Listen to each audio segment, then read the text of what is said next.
Alors, au départ, il y avait le projet GNU.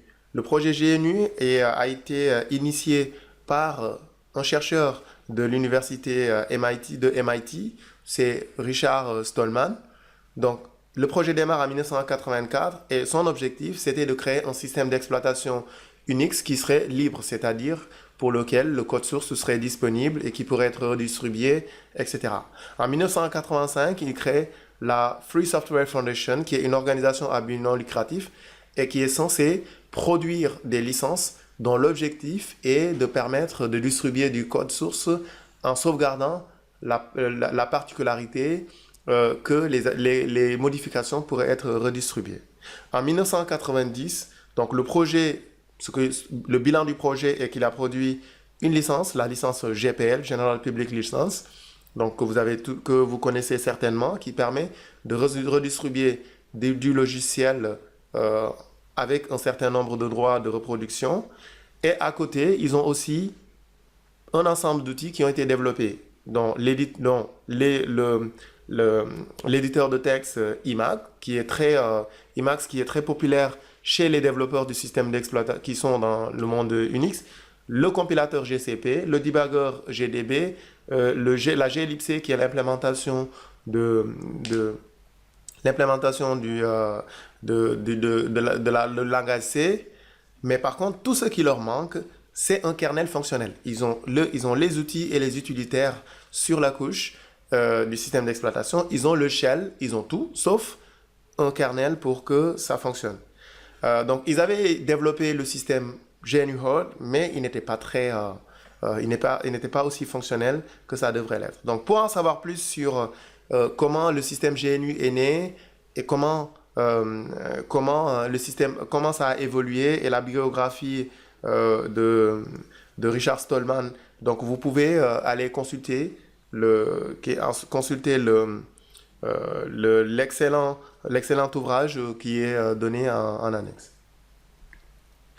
Alors, l'histoire aussi du système d'exploitation Linux est très reliée au système de logiciels libres.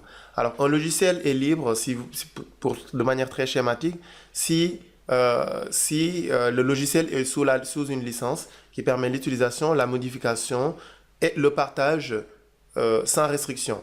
Donc, on peut résumer, donc il y a plusieurs critères, mais les trois les plus importants, c'est que le code source est disponible, la distribution sans restriction est autorisée, et on peut modifier le code source, et on peut même créer des versions dérivées du logiciel sans devoir verser des royalties. Donc, c'est la base de l'open source. Alors, l'open source ne veut pas dire que c'est gratuit, mais c'est juste par rapport aux autorisations qui sont derrière l'utilisation de ces outils-là. Voici quelques licences qui sont considérées comme open source par la fondation. Donc, vous avez l'initiative open source. Il y a les licences Apache, les licences BSD, les licences GPL, les licences MIT, les licences Mozilla et les licences Eclipse. Alors, pour le cas du kernel, donc, pour le projet GNU, il y avait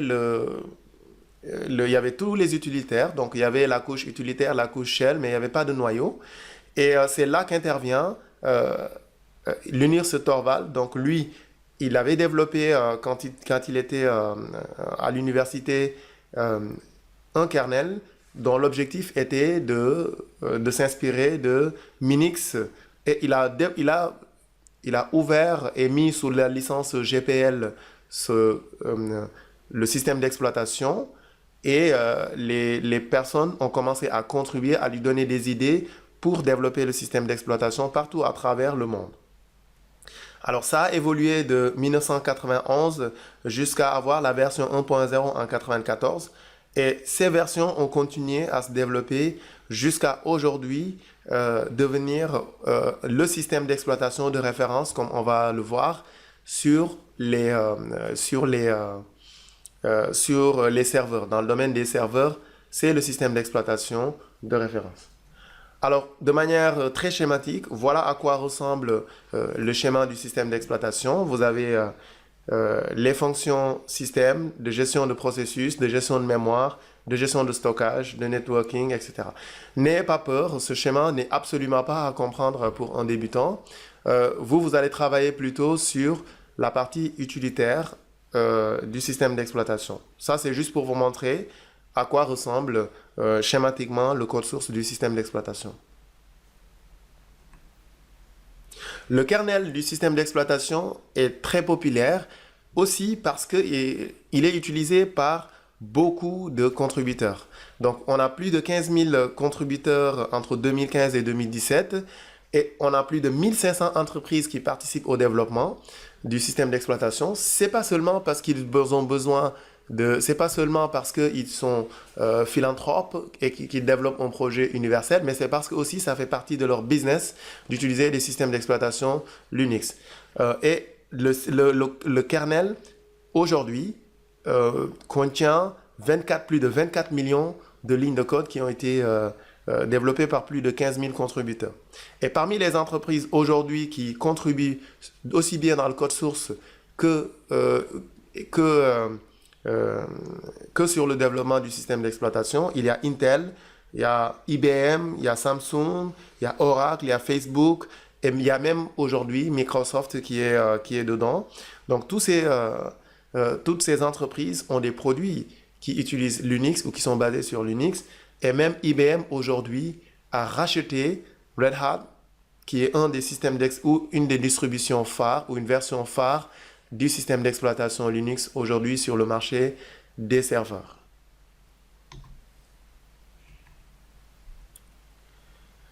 Nous avons donc, pour résumer, ce que nous avons, c'est d'un côté le projet GNU qui a les utilitaires, mais qui n'a pas de kernel, et nous avons un kernel Linux, mais qui n'a pas d'utilitaire, qui n'a rien autour.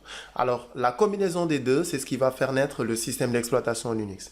Parce que le noyau seul ne peut pas être utilisé, les utilitaires seuls n'ont pas pu être aussi populaires que ça devrait l'être. Donc là, le système d'exploitation qui est né du kernel Linux et du projet et des outils du projet GNU a donné le nom de GNU Linux ou bien Linux. Donc dans le langage populaire, le terme Linux s'est imposé, même si Richard Stallman préfère le terme GNU Linux parce que c'est bien venu d'un mariage entre le projet GNU et la mise à disposition d'un kernel qui marche très bien et qui a énormément de contributeurs jusqu'à présent, et c'est en train de s'imposer aujourd'hui sur le segment des systèmes d'exploitation, serveurs, cloud et même dans le domaine des systèmes embarqués.